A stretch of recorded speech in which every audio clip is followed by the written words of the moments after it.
Keadilan dan perdamaian sangat dibutuhkan bagi banyak bangsa di dunia.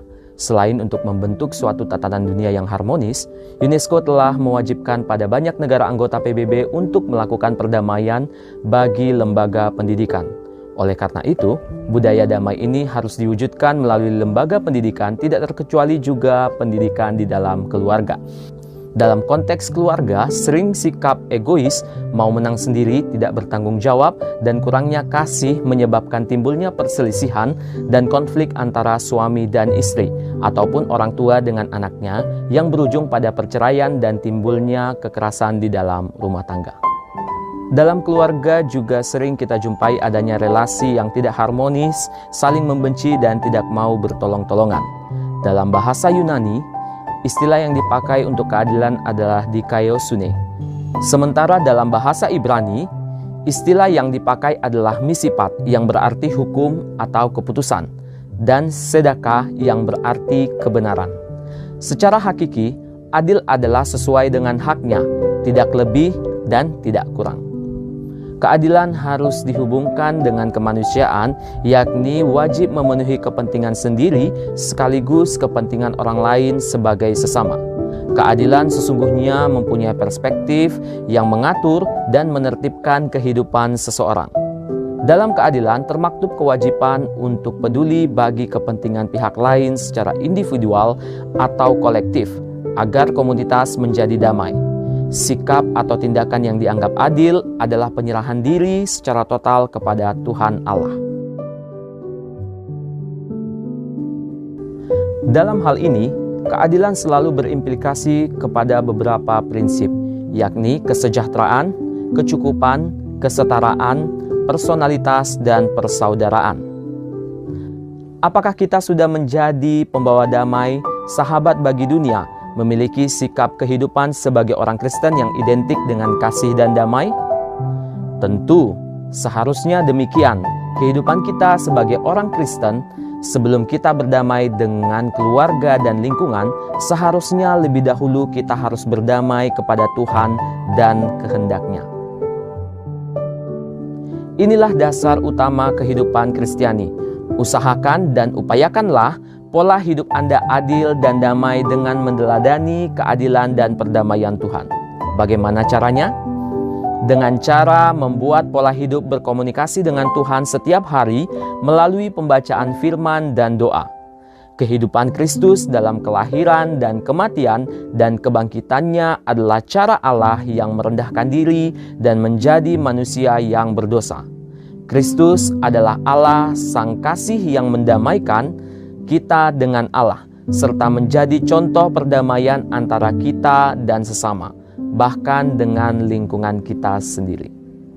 Salah satu contoh tentang perdamaian yang dilakukan oleh Tuhan Yesus Kristus adalah percakapan Tuhan Yesus dengan seorang perempuan Samaria di sumur Yakub. Mari kita saksikan video berikut ini.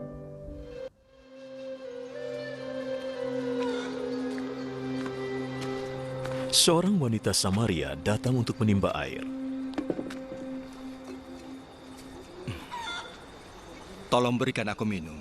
Murid-muridnya pergi ke kota untuk membeli makanan. Engkau orang Yahudi dan aku orang Samaria.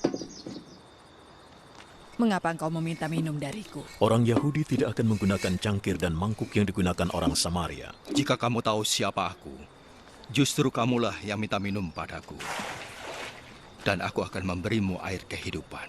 Kau tidak punya timba dan sumur ini dalam sekali. Dari mana engkau akan mendapatkan air kehidupan? Leluhur kami, Yakublah yang memberi kami sumur ini. Dia dan anak-anaknya serta ternaknya semua minum dari sini. Engkau tidak mengaku lebih besar dari Yakub, kan? Orang yang minum air ini akan merasa haus lagi. Tapi mereka yang minum air yang kuberikan tidak akan haus lagi. Air yang akan kuberikan itu akan jadi mata air yang akan terus memancar dalam dirinya dan memberikan kehidupan kekal. Tuhan, berikan aku air itu, supaya aku tidak merasa haus lagi, dan tidak perlu datang ke sini lagi untuk mengambil air. Panggil suamimu dan kembali lagi. Aku tidak punya suami. Kau berkata benar tidak punya suami. Kamu sudah menikah 5 kali, tapi laki-laki yang hidup bersamamu sekarang bukanlah suamimu. Kamu telah berkata jujur. Sekarang aku tahu engkau seorang nabi. Nenek moyang Samaria menyembah Allah di bukit ini. Tetapi bangsa Yahudi berkata hanya Yerusalemlah tempat menyembah Allah. Percayalah padaku. Akan datang masanya orang tidak lagi menyembah Allah di bukit ini maupun di Yerusalem. Orang Samaria tidak tahu siapa yang kalian sembah. Tapi orang Yahudi tahu yang kami sembah sebab keselamatan datang dari orang Yahudi. Tetapi waktunya akan datang.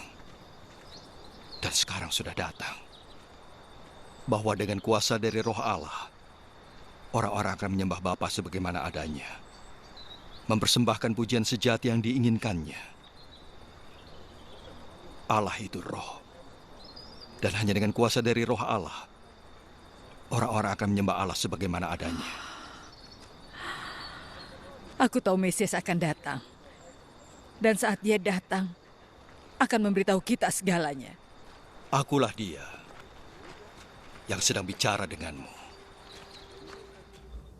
Di kisah tersebut, kita menemukan bagaimana Tuhan Yesus sebagai seorang Yahudi sedang menjadi jembatan pendamai dengan orang Samaria, di mana sebelumnya kedua bangsa ini bermusuhan dan tidak berkomunikasi satu dengan yang lainnya. Sebenarnya apa yang diperlihatkan Tuhan Yesus dalam kisah di atas merupakan sebuah teladan yang harus dilakukan dalam kehidupan orang Kristen, terutama kaum remaja yang sering sensitif, gampang tersinggung, dan mudah terlibat konflik. Tuhan Yesus memberikan teladan bahwa sebagai orang Kristen harus menjadi pembawa damai bagi dunia. Ada 4 masalah pokok yang dihadapi kaum muda pada umumnya, yaitu masalah keluarga, masyarakat, gereja, dan diri kaum muda itu sendiri.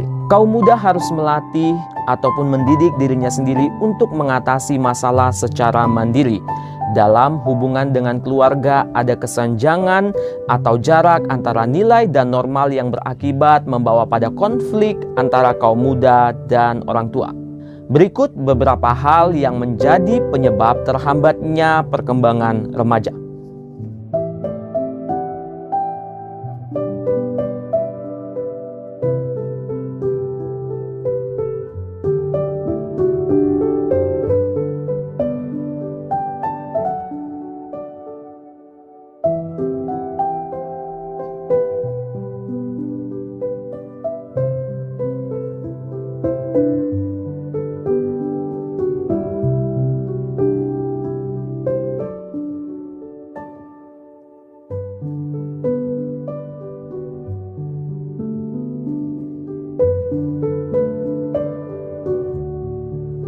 Keluarga Kristen perlu meneladani sikap Tuhan Yesus Kristus dalam Sang Raja Adil, Sang Raja Damai yang telah memberikan dirinya bagi kita. Kaum muda perlu berperan dalam keluarganya secara aktif untuk mengupayakan adanya keadilan, sehingga tercipta suasana damai di dalam keluarga. Pada gilirannya, remaja Kristen perlu menjadi berkat bagi lingkungannya karena keadilan dan perdamaian yang dihadirkannya. Allah berfirman, "Sedapat-dapatnya kalau hal itu bergantung padamu, hiduplah dalam perdamaian dengan semua orang." Roma pasal 12 ayat